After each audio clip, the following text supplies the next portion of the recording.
y vamos a seguir con nuestra serie de enseñanzas en Corintios. La semana anterior llegamos al capítulo 4.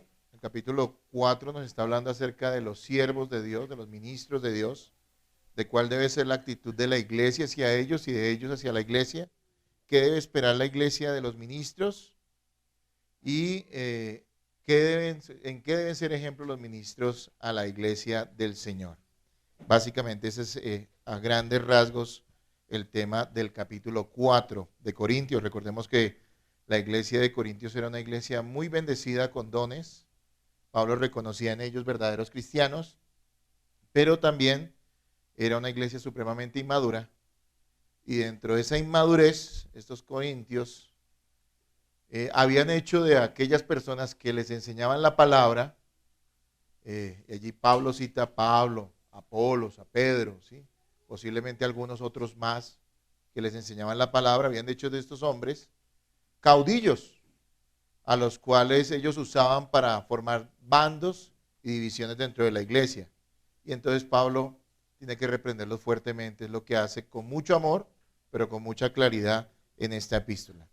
Yo me alegro mucho de que existe una epístola como Primera de Corintios, porque nos da a las iglesias esperanza frente a nuestras dificultades y problemas. Nos alienta a los pastores a tratar con hermanos inmaduros, problemáticos, difíciles, que hay en las iglesias, que hay en todas las iglesias y que habían desde la época de los discípulos, desde la época en que se escribió el canon de las escrituras, ¿sí? Si no existieran epístolas como Corintios, entonces no tendríamos esperanza. Tendríamos que pensar definitivamente que somos un fracaso cuando enfrentamos problemas, cuando hay contiendas entre hermanos o cuando tenemos que afrontar las dificultades con hermanos inmaduros. Pero no, está ahí, está claro. Es una epístola completamente dedicada a eso y además es algo que se nota en las demás epístolas. No hay una sola epístola en la escritura que no trate problemas, de dificultades que hay dentro de las congregaciones. Así que si usted ha llegado a la iglesia pensando que esto es el cielo en la tierra, tengo que decirles que no es así. Y aquí hay personas que van rumbo al cielo por la gracia de Dios, pero que aún son pecadores y eso lo podemos notar día a día. Amén. Entonces, hermanos, siendo así, y en ese contexto, les voy a invitar a que vayamos a 1 Corintios, capítulo 4, versículos 6 al 13. Vamos a seguir a continuar con este capítulo 4 de Corintios, que como toda la epístola y toda la escritura, es muy interesante, muy nutritiva y muy útil para nosotros como hijos de Dios. 1 Corintios 4, 6 al 13, ¿lo tienen, amados hermanos? Miren lo que dice Pablo. Pero esto, hermanos, lo he presentado como ejemplo en mí y en Apolos por amor de vosotros, para que nosotros aprendáis a no pensar más de lo que está escrito. No sea que por causa de uno os envanezcáis unos contra otros. Porque ¿quién te distingue? ¿O qué tienes que no hayas recibido? Y si lo recibisteis, ¿por qué te glorías como si no lo hubieras recibido? Ya estáis saciados, ya estáis ricos. Si nosotros reináis, y ojalá reináseis, para que nosotros reinásemos también juntamente con vosotros. Porque según pienso, Dios nos ha exhibido a nosotros, los apóstoles, como postreros, como a sentenciados a muerte, pues hemos llegado a hacer espectáculo al mundo, a los ángeles y a los hombres. Nosotros somos insensatos por amor de Cristo, mas vosotros prudentes en Cristo. Nosotros débiles, mas vosotros fuertes. Vosotros honorables, mas nosotros despreciados. Hasta esta hora padecemos hambre, tenemos sed, estamos desnudos, somos abofeteados y no tenemos morada fija, nos fatigamos trabajando con nuestras propias manos, nos maldicen y bendecimos, padecemos persecución y la soportamos, nos difaman y rogamos, hemos venido a ser hasta ahora como la escoria del mundo, el desecho de todos. Yo quiero que todos lean por favor el versículo 7 en voz alta, va a estar atento a la enseñanza. Amén. Versículo 7, por favor.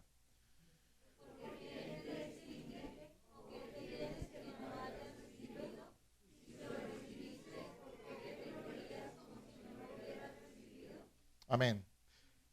Gran problema de los corintios y una de las razones que ellos usaban, y esa es la palabra apropiada a usar porque no era algo que los mismos ministros o apóstoles o pastores promovieran, era la división en torno a ellos. habían hecho de estos hombres, que ellos no esperaban eso de la iglesia, pero la iglesia lo hacía, era ponerlos como caudillos, como figuras, como ídolos, como personas a las cuales había que seguir y usar para que se dieran en cuanto a bandos, preferencias. Pablo, Apolos, Pedro, ¿sí? Estilos de predicación, formas de enseñar, tal vez incluso caracteres, ¿no? Formas de ser. Posiblemente a algunos les gustaba más lo que enseñaba uno, la forma en que enseñaba uno, porque al fin y al cabo todos enseñaban lo mismo. ¿Enseñaban qué? La palabra de Dios. Algunos les preferían la enseñanza de uno, la enseñanza del otro, cosas que hoy en nuestro mundo dirían que es normal, que entre gustos no hay disgustos, ¿no es cierto? Pero resulta que eso llevado al terreno de la iglesia es absolutamente pecaminoso, ¿sí? Poner o usar a hombres que Dios solamente ha llamado como siervos de Él para justificar equivocadamente la división en la iglesia es algo extremadamente pecaminoso y carnal. Hermanos, eso pasa hoy en día. Hoy en día dentro de las iglesias, incluso donde hay más de algún pastor, más de un pastor, la gente inmaduramente se divide, tiene preferencias, prefiere escuchar al uno o al otro, ¿no es cierto? Esa es nuestra tendencia carnal, malvada, pecaminosa, que aún está en nuestra carne a pesar de que hayamos sido salvados. Incluso donde no hay ni siquiera varios pastores, también se busca el carisma de algún hermano o el liderazgo que alguno muestra para justificar algún tipo de división, de crear bandos dentro de la congregación y reunirse en torno a esa persona. Bueno, los que son verdaderos ministros de Dios no pueden justificar eso, no pueden alentar que las personas los sigan a ellos, que las personas se alejen de los demás hermanos en la iglesia por causa de ellos. Eso no lo puede hacer un verdadero ministro de Dios. Y eso es lo que Pablo está haciendo. Y eso es lo que nosotros como congregación de Cristo tenemos que aprender en esta mañana por todas las cosas que podamos venir y afrontar en el futuro acerca de esto. Recordemos que en la enseñanza pasada Pablo les había dicho quiénes eran los ministros, para que ellos tuvieran clarito que no eran lo que ellos pensaban, ¿no? No eran esos superhombres, esos superídolos, esas superestrellas, esas celebridades, o tal vez esos sirvientes que tenían que servirles a ellos de una manera indebida. No, no, no. Los ministros ante todo eran administradores de la enseñanza de ¿qué? De la palabra de Dios. Habla de los misterios, ¿se acuerdan? Ese misterio es la palabra.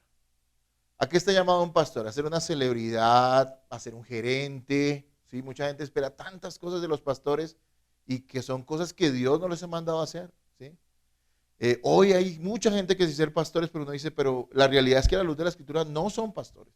Más allá de que sean personas que estén detrás del dinero de las personas o no, sin importar eso, uno nota que están dedicándose a hacer cosas que no deberían hacer. Incluso hombres que verdaderamente han sido llamados al ministerio, que realmente son de Dios, a veces se dejan llevar por la presión de sus propias iglesias y de las personas inmaduras que hay en las congregaciones y empiezan a ceder la enseñanza a la cual deberían dedicarse, el motivar a la congregación a vivir esa palabra y empiezan a hacer cosas para caerle bien mejor a sus propias congregaciones, hermanos. Esa es la realidad. Y yo espero que usted escuche, para que usted sea un cristiano maduro y que sea un aliado de aquellas personas que enseñan la palabra de Dios siempre y cuando entendemos estas personas estén caminando en la fe verdadera y estén andando en pureza, amén, en una rectitud moral, que es lo que la palabra de Dios demanda. Viendo en general el capítulo 4, porque me gusta que nos ubiquemos, ¿sí? No hemos llegado al final del capítulo 4, pero quiero que tenga un mapa en su cabeza, ¿sí? ¿Qué es lo que dice Pablo en el capítulo 4? Primero que todo muestra lo que es un pastor. Les había dicho que es un administrador. Eso es lo que vimos la enseñanza pasada, 1 al 5. Es un administrador. Es un administrador de los misterios de Dios. A eso se debe dedicar. Pero también hay una cosa que Pablo dice. Él no va a ceder a la presión de los corintios. Tienen poco el juicio que ellos le den. ¿Sí? No porque Pablo menosprecia a los corintios. De hecho, los ama. Eso lo sabemos desde el capítulo 1. Lo sabemos claramente. Él los ama. Pero él dice, pero no voy a seguir sus juicios, que son carnales, que son inmaduros. Voy a hacer lo que Dios me manda. Tampoco, aunque yo sé, y él dice que su conciencia está limpia, aunque yo sé que yo ante mis propios ojos no tengo queja de mi labor ministerial ni de mi persona, aunque yo sé que no he pecado de una manera que me pueda descalificar del ministerio, tampoco confío en mi propio juicio. Eso es lo que Pablo está diciendo, tampoco confío en mi propio juicio, sino lo único que me importa es que el juicio de Dios. Ahora, Pablo no lo dice como lo dice la gente del común, ¿no? No, Dios es mi juez, Dios es mi testigo, Dios conoce mi corazón. Todas esas personas lo que están trayendo sobre sí, ¿qué es? Juicio. Están trayendo condenación, porque es que Dios conoce su corazón y saben que son perversos. No, Pablo no tiene esa actitud. No está usando esa expresión de que lo que importa es el juicio de Cristo para callar a los demás. Él no lo está haciendo así. Él lo está diciendo con conciencia. Realmente lo que importa al final es el juicio que Dios me dé, porque Él conoce mis motivaciones, cosas que la persona no podrá ver jamás. Y de acuerdo a eso, a mí, dice Pablo, y a todos los demás ministros, el Señor al final dará alabanzas, dice Él, de acuerdo a la labor que hayan presentado, que hayan hecho. Así que, hermanos, los ministros somos personas que debemos dedicarnos básicamente a la enseñanza de la palabra y a fomentar, a velar porque esa palabra se viva en medio de las congregaciones a las cuales servimos. Amén. Tenga eso claro, ¿sí? Por otro lado, y eso lo vamos a ver en el día de hoy, Pablo nos dice, pues él usa su ejemplo en todo este capítulo, ¿sí? Que un pastor debe ser un hombre que procure vivir la enseñanza de la palabra, y procurar vivir la enseñanza de la palabra también es sufrirla. Si usted notó el versículo que acabamos de leer, el pasaje que acabamos de leer, Pablo está hablando de tribulaciones tremendas que le ha pasado. Ahora, él no solamente enseña, y un pastor no solamente enseña, sino que también la vive. Ahora, nadie la vive a la perfección. No existe tal cosa, ¿no? Y también les aclaro a todos, hermanos, ya que estamos en este capítulo 4 hablando de esto, que no existen pastores, ángeles que pastoreen. Son seres humanos, tienen errores, pecados. Hay pecados que descalifican del ministerio, hay otros pecados en los cuales nosotros deberíamos alentar a nuestros pastores a que vivieran en santificación, ayudándolos, aconsejándolos, animándolos, porque no son pecados que les descalifiquen. Y si una iglesia espera que su pastor o sus pastores o sus líderes no pequen, los van a incitar ¿a qué? A que sean hipócritas. Y eso es algo que la iglesia no debería hacer. Yo conocí eso muchas veces, pues gracias a Dios no en mi vida, pero sí lo vi en otros pastores donde su misma predicación de exitología los empujaba a ser hipócritas frente a sus ¿qué? A sus congregaciones. Así que no debería extrañarnos que un pastor, como lo hace Pablo, es que Pablo es muy franco. Él le está diciendo a usted, pues lo que va a decir es, ¿ustedes creen que nosotros somos cielos? No, hermano, nosotros somos personas que la sufrimos por causa de Cristo. No somos lo que ustedes piensan, así que no nos pongan en el lugar equivocado en su corazón. Ámennos. Eso es lo que dice toda la Escritura. Respétenos. Escuchen nuestro consejo. Escuchen la enseñanza bíblica.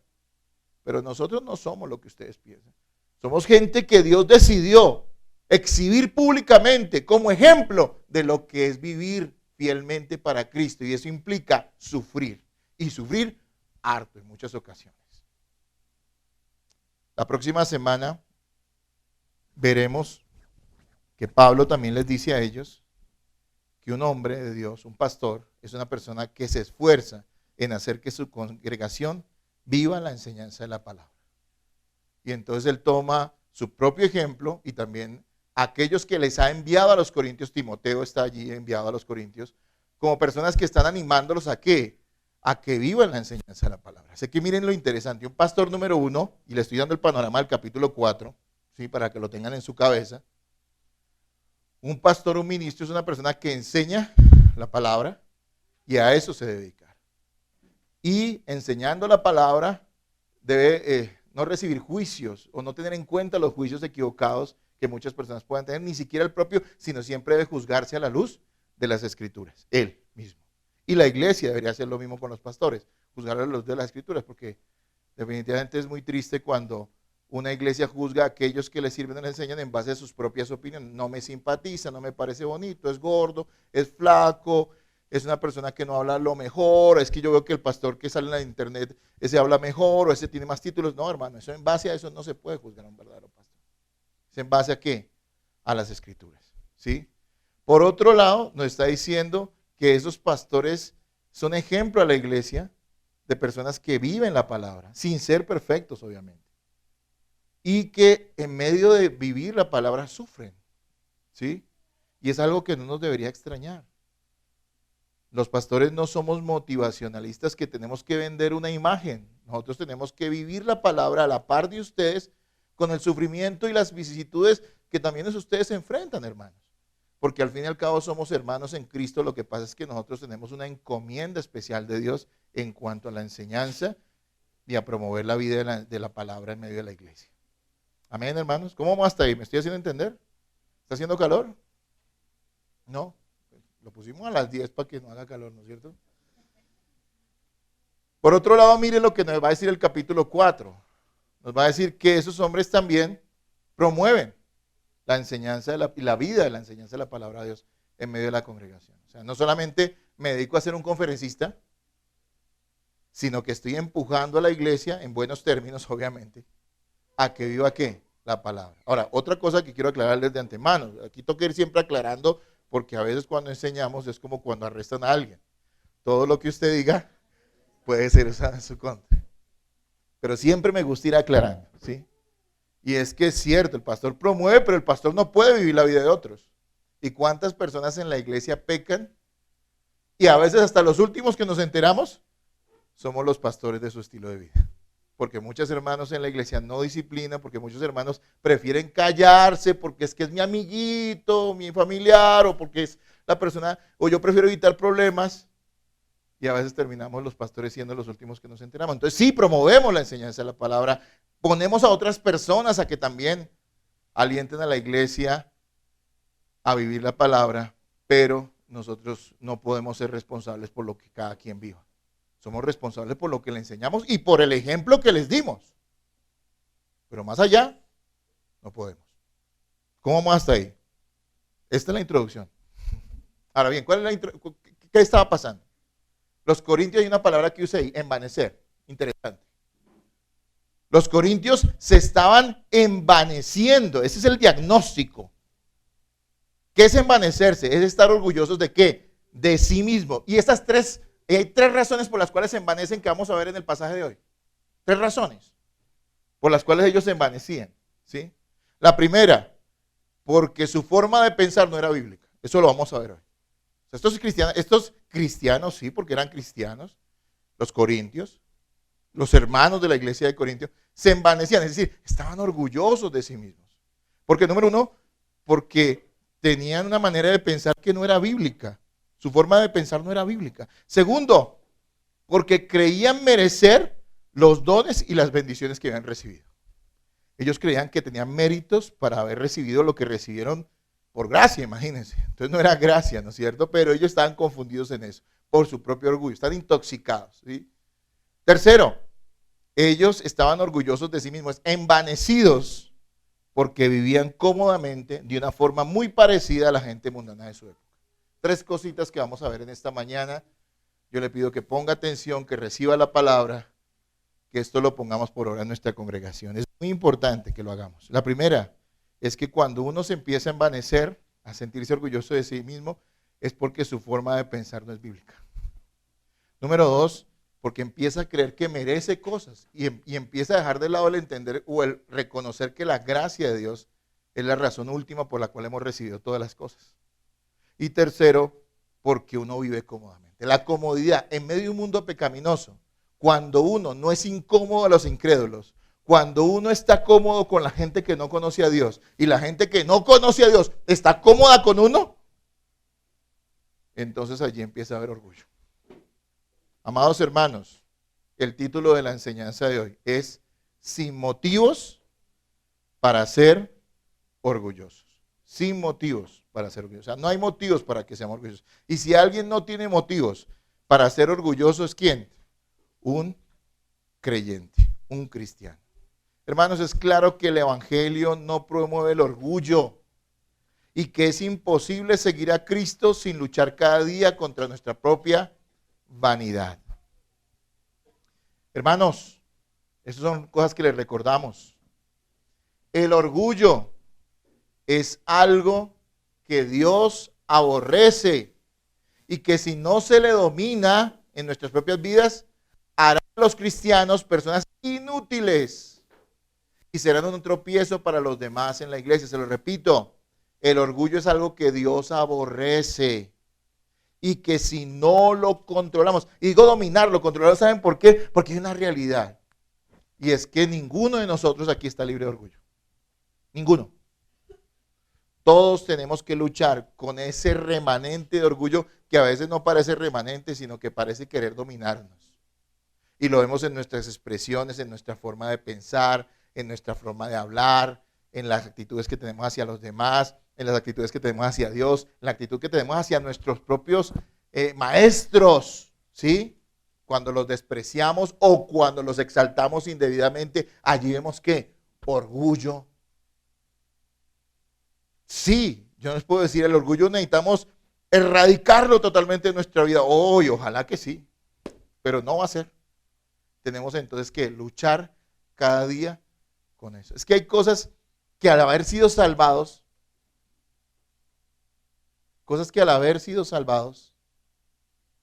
nosotros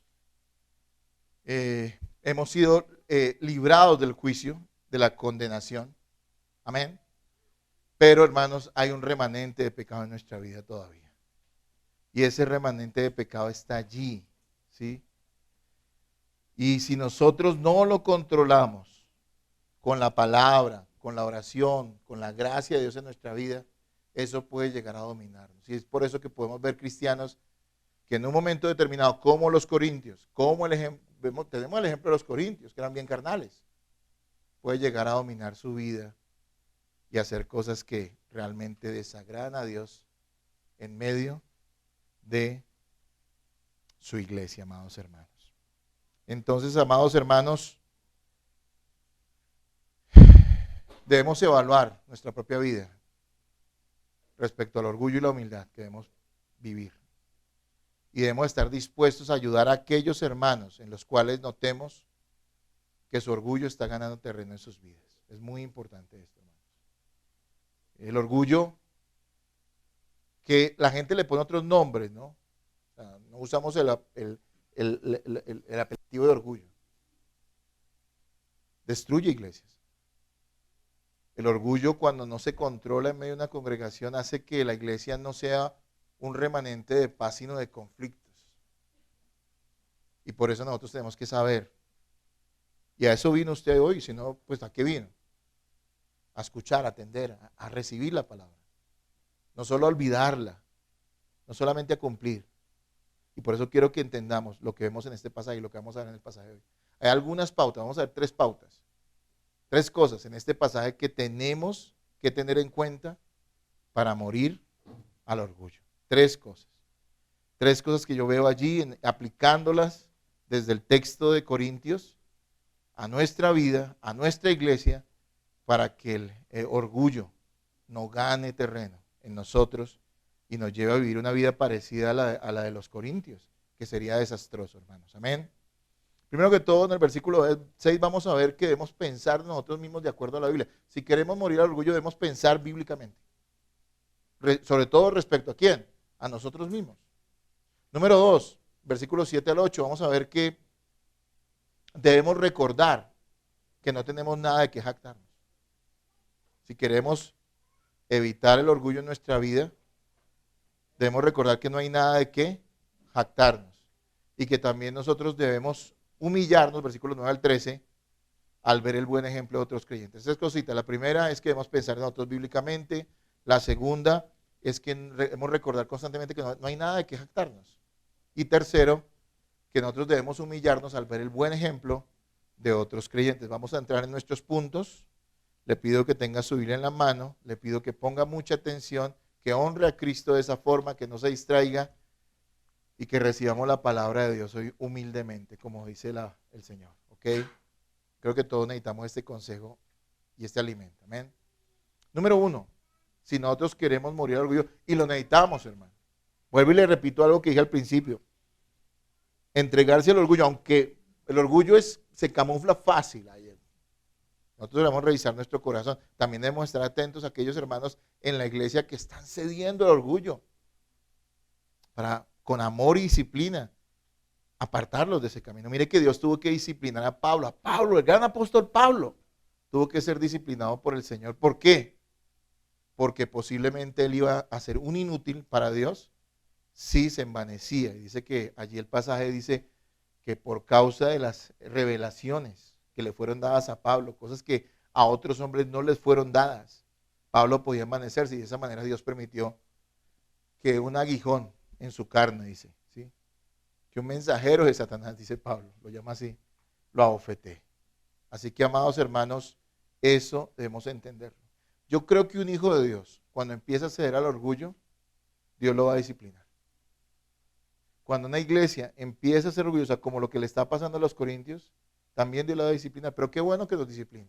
Eso lo vamos a ver en el capítulo 5, vamos a hablar de la disciplina. Allí va a tomar Pablo un caso muy puntual de disciplina, para enseñarnos también sobre la disciplina. Pero, amados hermanos, debemos tener esto presente. Y por eso me gustaría que anotaran, que tuvieran presente esto. Primero que todo, nosotros debemos pensar en nosotros mismos, ¿de acuerdo a qué? A la Biblia. Versículo 6, por favor, léanlo en voz alta. Se los pido que de esa manera participamos. Versículo 6. ¿Lo tienen, hermanos? Léanlo ahora.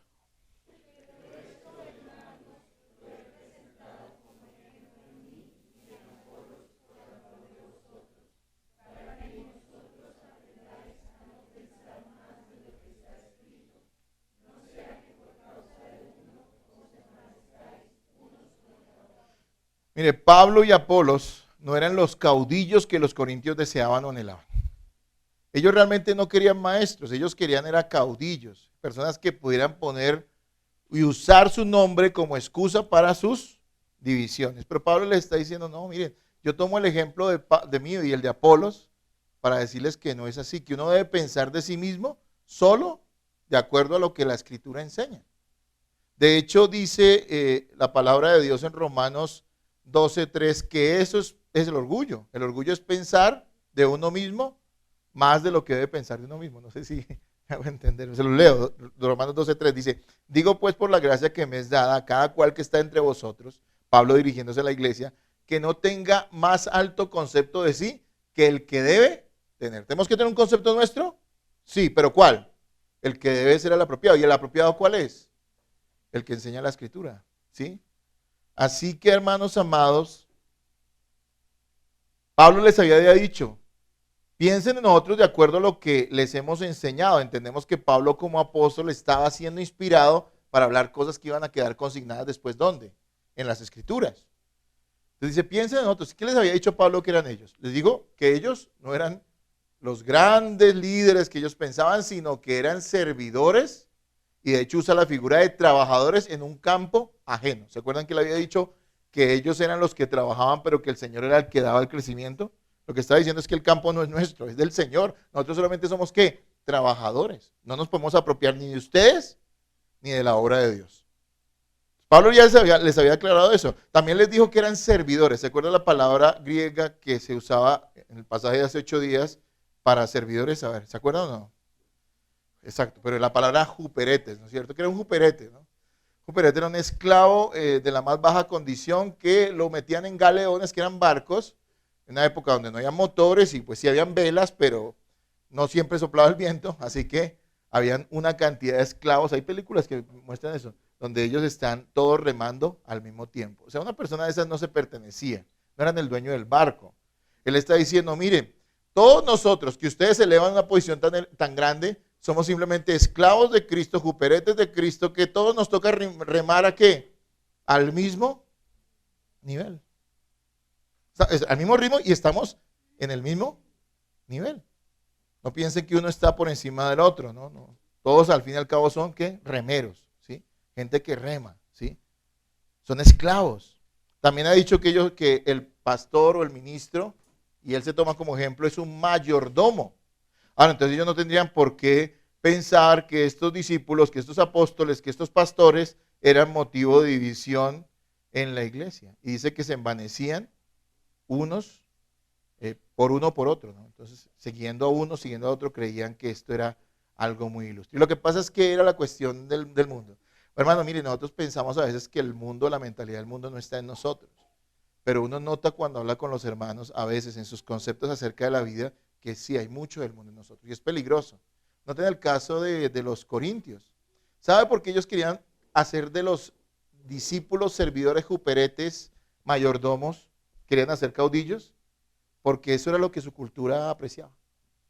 La cultura griega era muy afiebrada a las grandes exposiciones retóricas, oratoria, filosofía, pero por sobre todo admiraba a quienes, a los filósofos y a los que exponían esas grandes ideologías, grandes entre comillas, porque eran ideologías del mundo, diabólicas muchas de ellas.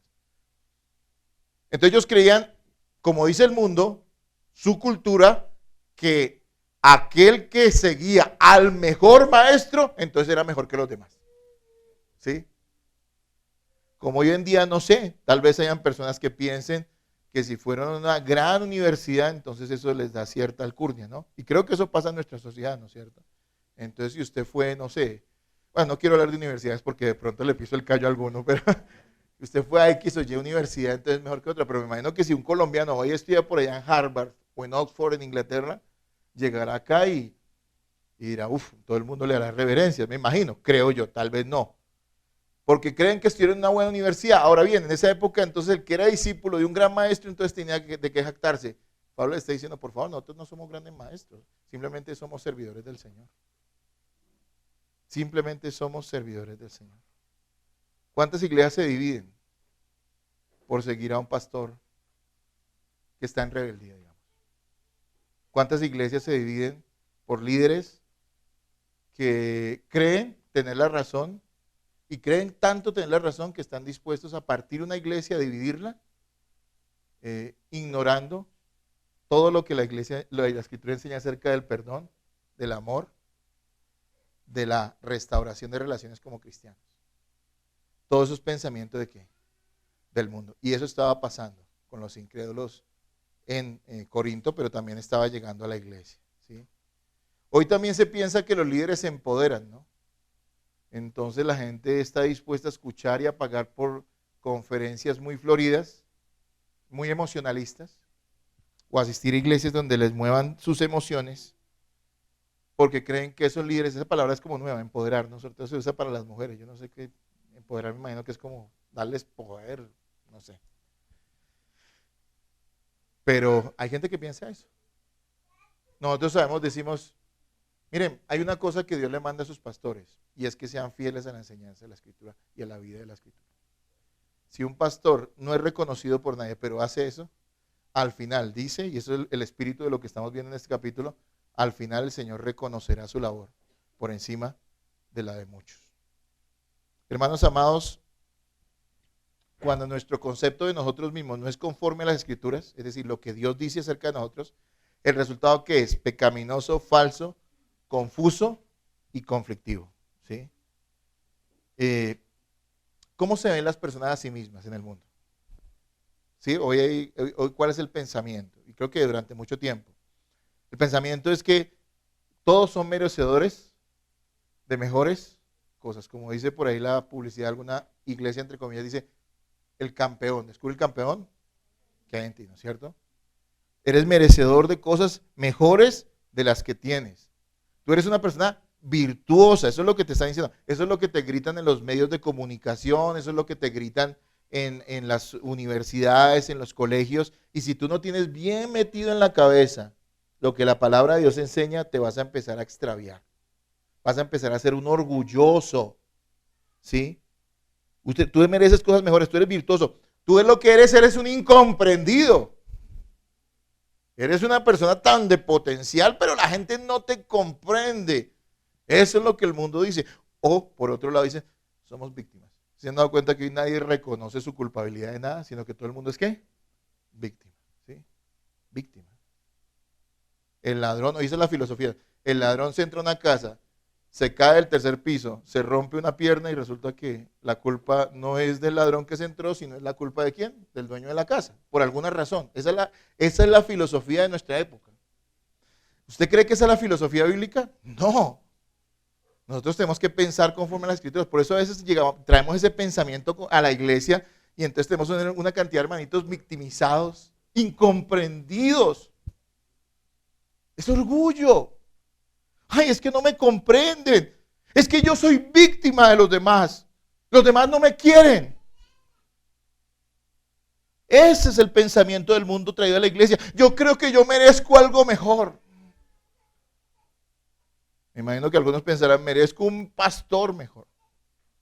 ¿Sí? Pero hermanos, si nosotros, como nos dice aquí Pablo,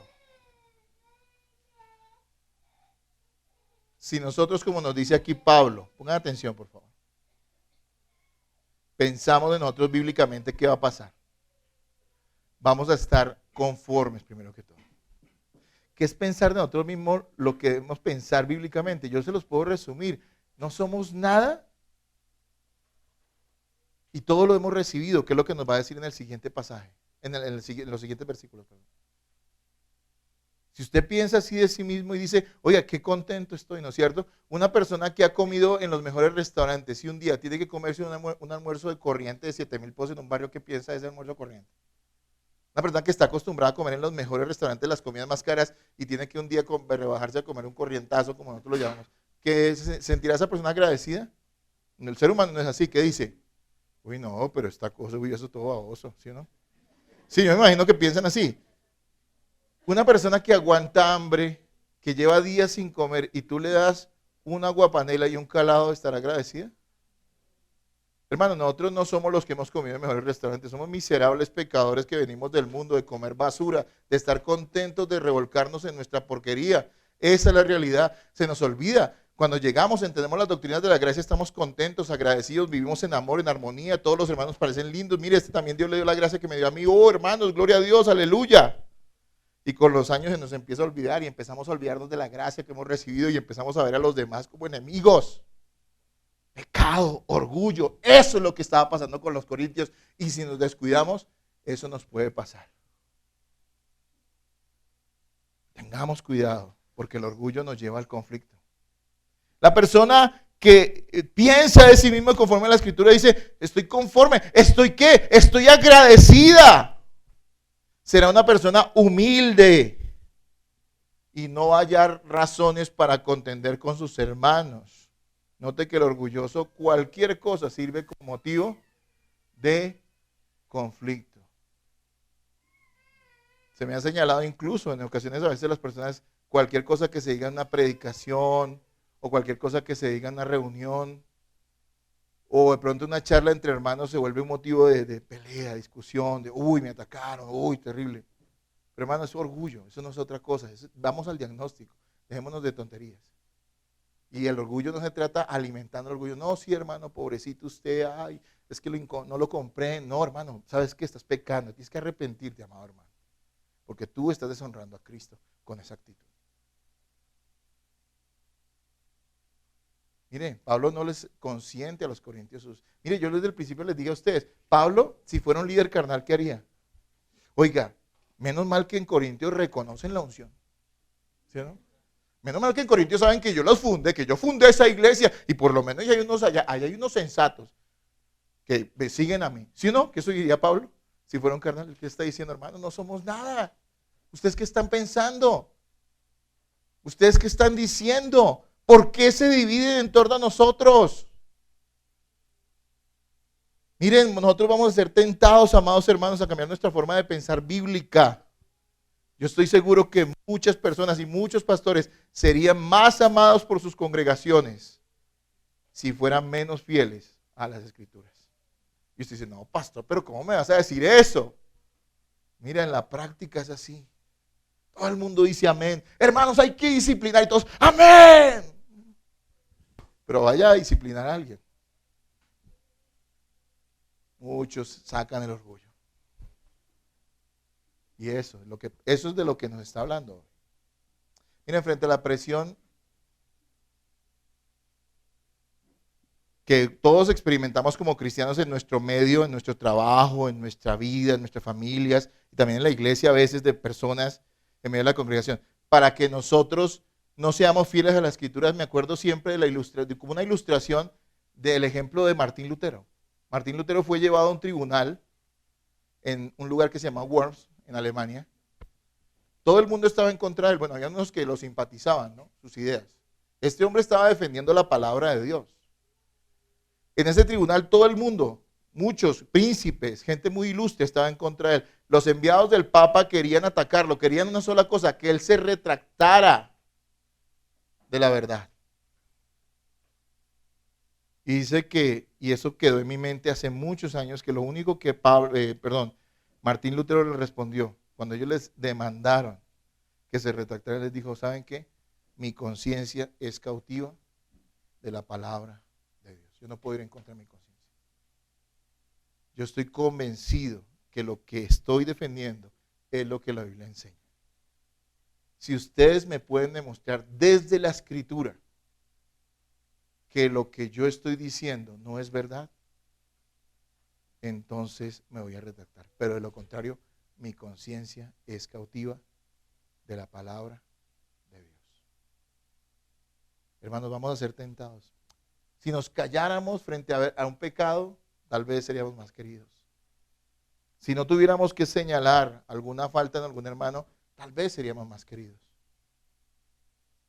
Si volviéramos de esto un espectáculo, tal vez seríamos más queridos. Pero amados hermanos, a eso no ha llamado Dios los ministros. Y Él está hablando en esencia de los ministros. Aplicado a toda la iglesia, obviamente. Se puede aplicar. Pero está hablando en esencia de los ministros. Así que los corintios, hermanos, eran orgullosos porque su forma de pensar no era conforme a la palabra. Ese es el primer punto. Así que nuestra conclusión debe ser en este primer punto que si sometemos nuestra mente a la palabra de Dios, eso nos va a conducir ¿a qué? A la humildad. ¿Quién puede ser humilde apartado de las Escrituras? Sí, pero en el mundo hay gente humilde. No, no hay gente humilde. Hay gente que tiene estilos de orgullo. ¿Sí? El pobre es orgulloso. ¿Sí, no? Yo soy pobre, ¿pero qué? Pero honrado, ¿no es cierto? Eso es una manifestación de orgullo, ¿no?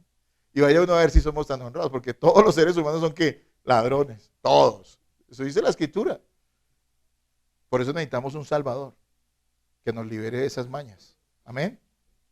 Amados hermanos, el segundo punto, la segunda razón, espero que el tiempo nos rinda, por el cual la segunda pauta en este pasaje que tenemos que ver, tenemos que tener en cuenta para morir al orgullo, es que debemos recordar que no tenemos nada de que jactarnos. Nada de que jactarnos. Versículos 7 y 8. Les voy a pedir que lo lean, por favor.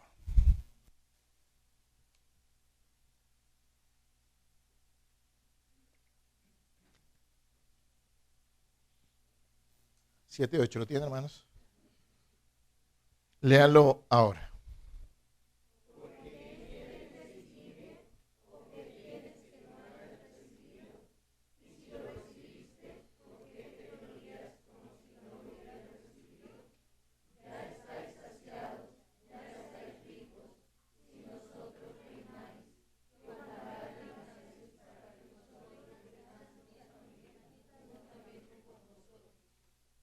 Amén.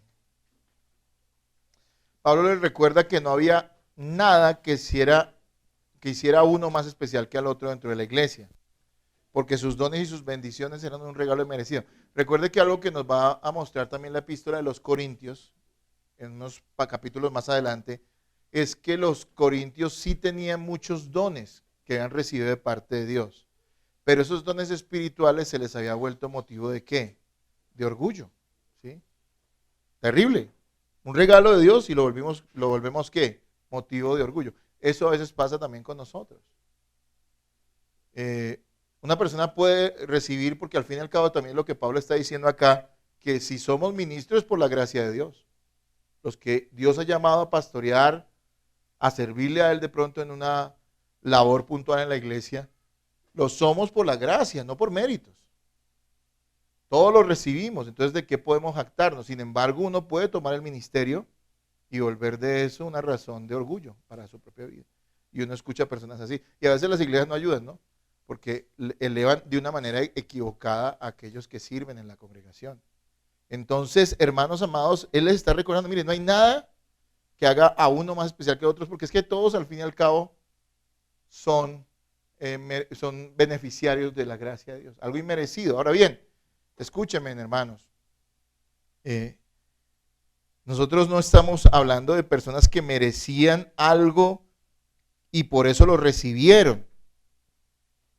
La gracia es gracia cuando es inmerecido, es algo que no se merece y que se recibe. La salvación en Jesucristo, ante todo, eso es lo primordial. De ahí para allá muchas bendiciones vienen para nuestra vida, pero todo lo recibimos por la bendita gracia del Señor. Hay algo que tenemos en común todos los salvados, y es que comprendemos que absolutamente todo lo que hemos recibido por gracia divina no lo merecemos. Así de sencillo. Sin embargo, como pasa con los corintios a veces, o como pasó con los corintios en ocasiones, empezamos a olvidar y a creer que sí hay méritos en nosotros y que no necesitamos realmente de nadie. Así que, hermanos, nosotros no tenemos razón para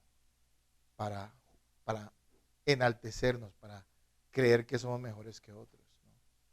En la iglesia debe ser un lugar donde todas las personas, independientemente de su condición social, de sus estudios, de su condición económica, en la iglesia todos debemos considerarnos como iguales, hermano, porque lo somos.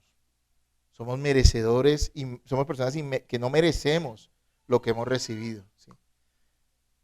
No, uno no llegaría a admirar a una persona que es muy rica, pero que todo lo heredó y esa persona no hace nada con su vida. Es decir, no tuvo ningún mérito, es un vago, pero recibió una gran herencia, pues no creo que sea la persona que uno debe admirar.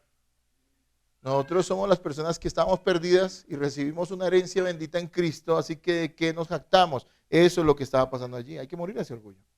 Pablo usa el sarcasmo, ¿no? En el versículo que tenemos allí, en el versículo 8, hermanos. Él usa el sarcasmo. ¿Qué es el sarcasmo? El sarcasmo es una burla irónica que pretende hacer entender lo contrario. Entonces alguien llega tarde y dice, oye, llegó temprano. ¿Eso qué es? Sarcasmo, ¿no es cierto? Él usa el sarcasmo. Él lo usa para mostrarles a los corintios lo ridícula que es la autosuficiencia de ellos. Porque es que algo pasaba. Al ser orgullosos y creer que tenían méritos, entonces creían que ya no necesitaban de nadie más. Él está diciendo, ustedes creen que ya no necesitan de nada ni de nadie. Incluso no necesitan de las personas que les enseñaron. Viven como si ya reinaran con Cristo, como si ya lo hicieran, pero recuerden que aún están en la carne, que aún están en la lucha. El orgullo de los corintios los hacía sentir plenos. Era un sentimiento equivocado. Ellos estaban saciados y ricos, dice Pablo, como si hubieran comenzado a reinar con Cristo prematuramente. ¿Sí? Una de las características del orgullo es la autosuficiencia. Es las personas que creen que no necesitan de nadie más en esta vida. Y uno ve muchas personas que se dicen ser cristianas que van a las iglesias, pero no tienen contacto con ninguno, nunca están para servir. De hecho, muchos ni siquiera quieren que les sirvan, que solamente son asistentes y están allí, pero no están involucrados. Eso también es una manifestación de orgullo, sin duda. Eso estaba pasando con los corintios. Ellos se creían saciados y ricos en sus bandos, ¿no? Yo necesito solamente de mi grupito. Los demás están mal, fuchi. ¿Sí? Sí, yo no necesito de nadie. Ya estoy reinando con Cristo, era la figura que Pablo usa. Es decir, ya todos los problemas se acabaron, ya llegó la venida de Cristo, ustedes están reinando prematuramente y lo están haciendo aparte de nosotros, porque nosotros todavía estamos en esta tierra luchando. Eso es palabras del siglo XXI lo que está diciendo en ese texto. Nosotros seguimos luchando. Ojalá, dice Pablo, ustedes reinaran, porque si ustedes siendo cristianos reinaran, que nosotros ya estaremos reinando con ustedes, pero yo veo que la cosa no es así y se los va a mostrar en los siguientes textos. Les va a decir, no estamos reinando, nos toca pasar hambre, necesidades, nos difaman, nos persiguen. No estamos reinando aún. ¿Ustedes se creen tan orgullosos, tan autosuficientes? Y me acuerdo del mensaje de la Odisea, Apocalipsis 3:17 dice, porque tú dices, hablando de una iglesia, escucha, interesante eso, porque tú dices, yo soy rico y me he enriquecido y de ninguna cosa tengo necesidad. Y no sabes que tú eres un desventurado, miserable, pobre, ciego y desnudo. Señor, afectaste su autoestima. Ofendiste a los hermanos. No, el Señor dice las cosas como son. Desventurado, miserable, pobre, ciego y desnudo. Personas que se creían que estaban muy enriquecidas en el Señor, pero realmente estaban alejando de eso. Entonces lo segundo que vemos en este texto es que ellos eran orgullosos porque se creían autosuficientes y virtuosos. Así que, hermanos, reconocer que nada somos y entender lo dependientes que somos nos conduce a ser humildes. Nuestro segundo punto es ese. El primer punto es que si queremos ser humildes, debemos pensar de nosotros mismos, ¿qué? Bíblicamente. Número 2, si queremos vivir en humildad, tomando el ejemplo de los corintios, no debemos jactarnos de nada, porque no tenemos nada de qué jactarnos. Nada. Tercero, debemos humillarnos al ver el buen ejemplo de otros creyentes. Miren algo interesante que estaba pasando con los corintios. Mientras los ministros de Dios sufrían y eran despreciados por causa de Cristo, los corintios estaban cómodos al identificarse con las ideas mundanas. Pareciera que fueran dos iglesias. Una eran los que les enseñaban, los que les habían participado de la palabra, los que habían estado allí para servirles. Esos sufrían, pero los corintios estaban cómodos al identificarse con ¿quién? Con las ideas del mundo. Eso lo vemos desde el capítulo 1. Los corintios no eran vistos como una amenaza para la cultura pecaminosa que los rodeaba. En cambio, los apóstoles que ellos admiraban, sí. Versículo 9, por favor, léalo. ¿Qué dice allí? Léalo en voz alta.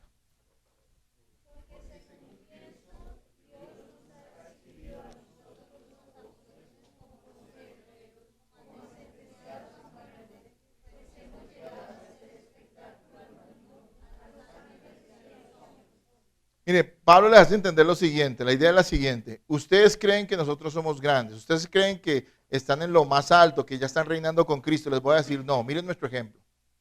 Nosotros no hemos sido engrandecidos por el Señor, sino más bien hemos sido exhibidos públicamente como ejemplo de lo que significa vivir fielmente para Cristo y para el Evangelio. La idea la sintetizé así, la escribí de esta manera. Pongan atención. Pablo les hace entender lo siguiente.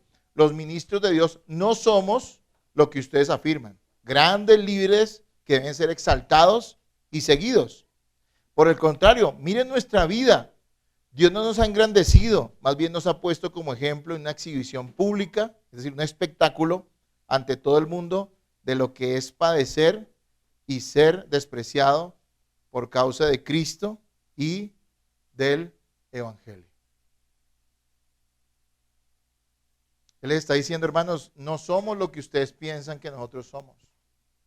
Somos personas que padecen, que sufren por causa del Evangelio. Que hemos sido usados como ejemplo al mundo. Incluso a toda la creación, a los ángeles, de lo que es sufrir por Cristo. ¿Sí? Miren, los mejores ejemplos de vida para los cristianos no son los de superación personal, sino son los de humillación personal, por amor y obediencia a Cristo. Versículo 10, rápidamente, hermanos, que se nos está acabando el tiempo. Versículo 10, ¿qué dice?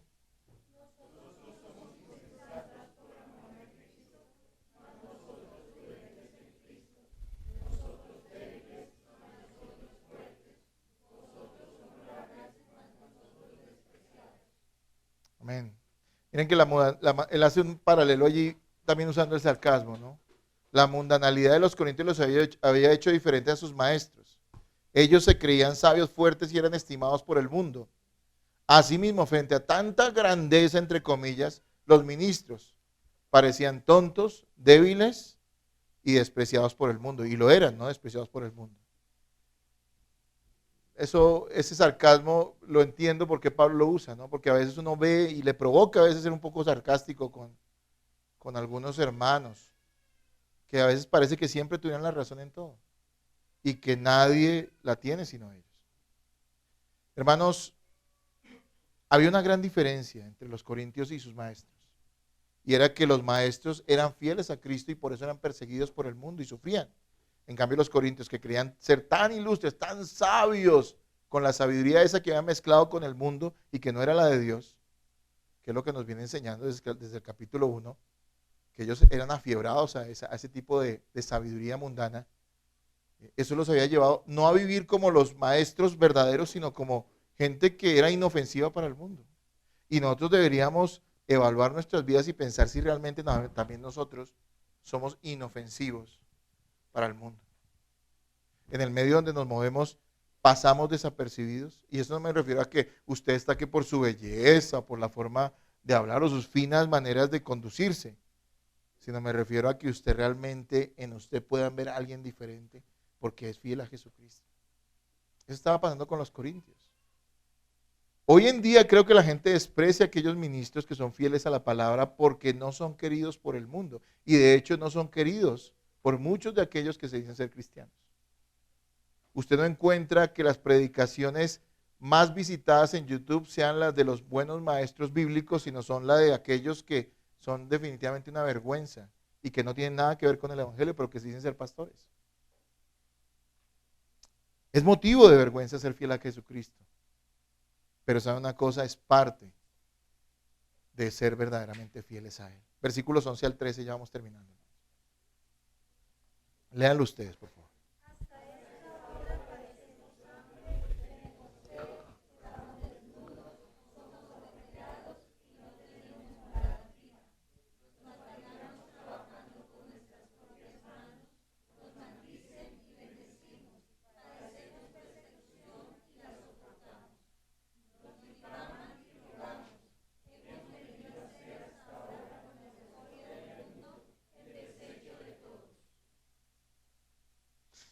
Esta descripción es fuerte, pero no exagerada.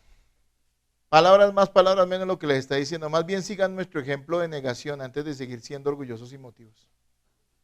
Ustedes que se creen tan ilustres, miren nuestro ejemplo. Ustedes que dicen que son seguidores nuestros, miren cómo vivimos. Miren lo que padecemos. Miren cómo nos consideramos a nosotros mismos. No tiene nada que ver con lo que ustedes dicen acerca de nosotros. No, corintios, ustedes están buscando una excusa para dividirse y la están haciendo en nosotros mismos, en aquellos que les servimos, en los maestros. Aquellos que siguen maestros, se desvían, dividen iglesias por seguir personas, se van a dar cuenta al final que no era lo que ellos pensaban. Amados hermanos, esta descripción es fuerte. Lo sinteticé en este escrito pequeño. Dice, esos grandes líderes que ustedes afirman seguir no han sido otros que aquellos que han tenido que padecer por Cristo. Si los aman y dicen ser sus discípulos, sigan más bien su ejemplo de humildad antes que estarse dividiendo. Yo creo que esa es como la idea concreta de este pasaje. Amados hermanos, el ejemplo del Señor Jesús, de los apóstoles, de cristianos en la historia y de hermanos a nuestro alrededor debe humillarnos y motivarnos a vivir humildemente. Cuando veamos a esos ejemplos, no los miremos como curiosidades, ¿no? A veces leemos sobre hombres que en la historia fueron muy consagrados a Jesucristo y decimos, wow, asombroso. Y lo vemos como una curiosidad, no debería ser así. Debemos verlos como muestras de personas que en alguna medida nosotros también debemos seguir su ejemplo, ¿sí? Si fueron fieles al Señor Jesucristo. Así que los corintios eran orgullosos porque vivían cómodamente en medio de una cultura pecaminosa y no como verdaderos servidores de Cristo. Cuando un cristiano está centrado en vivir y ser fiel para Cristo, créame que no tiene cabeza para estar pensando en criticar, en pelear con los demás hermanos, en formar bandos dentro de su iglesia. Él está pensando en la gloria de Cristo. Eso es lo que necesitamos, humildad. Humildad. La razón, la fuente, la materia prima de todos los pecados es el orgullo. Créame, es el orgullo. El amor excesivo por nosotros mismos. El creer de nosotros algo que la Biblia no enseña que somos. Personas merecedoras, dignas, ilustres, víctimas de los demás. No pensemos de esa manera en nosotros mismos. Por otro lado, tampoco nos jactemos absolutamente de nada, hermanos. Si tú has servido mucho en la iglesia, dale gloria a Dios porque Él te ha dado un privilegio que otros no han tenido. Si tú eres una persona que ha logrado grandes logros en esta vida, dale gracias a Dios porque eso tendría que hacerte más humilde, reconociendo que tú eres un miserable pecador que no merece nada de eso y sin embargo Dios te lo dio. Y por otro lado, hermanos, miremos los ejemplos de personas que a lo largo de la historia, empezando por nuestro Señor Jesucristo, quien es el gran ejemplo de humildad, para inspirarnos a ser humildes, no orgullosos. Miren, nosotros no debemos estar mirando a aquellas personas que se muestran como ejemplo por montones en los medios, en la internet, como ejemplos de superación personal. De esos hay muchos. Deberíamos mirar los pocos ejemplos que hay de negación personal. De negación personal. ¿Por causa de quién? De Cristo, del amor hacia Él. Eso es lo que necesitamos. Eso es lo que realmente la iglesia debe vivir. Cuando entendemos que no hay motivos para el orgullo en nuestra vida, que no hay motivos para enorgullecernos, entonces fluirá naturalmente el amor, la unidad, el perdón y el servicio mutuo. Cuando entendemos que nosotros no somos mejores que los demás, sino que somos personas beneficiarias de la bendita gracia de Dios. Si usted no es creyente, le quiero decir hoy que usted es esclavo del orgullo, que usted no puede dejar de ser orgulloso y que usted va rumbo a la condenación. Solo Cristo, por el sacrificio que hizo en la cruz, demostrando en esa cruz humildad, como nadie más ha demostrado, puede librarlo a usted y salvarlo de usted mismo, de su orgullo y transformarlo. Usted tiene que rendir su vida por la fe de Jesucristo. Y los que somos cristianos, tenemos que tomar esta enseñanza y este ejemplo para no vivir en orgullo y en maldad. Qué triste, qué doloroso es tener que perder nuestro tiempo lidiando con el orgullo de los hermanos cuando hay tanta gente que se está perdiendo. Cuando hay tanta gente que espera ver en nosotros no orgullo, ni parcialidad, ni bandos, ni rebelías, sino amor entre nosotros. ¿Para qué? Para que podamos reflejar a Cristo. Hermanos, como los inmaduros, los orgullosos siempre estarán con nosotros. Que ese orgulloso no sea usted. Amén. Muramos al orgullo. Hay 3 pasos ahí. Ténganlos presentes.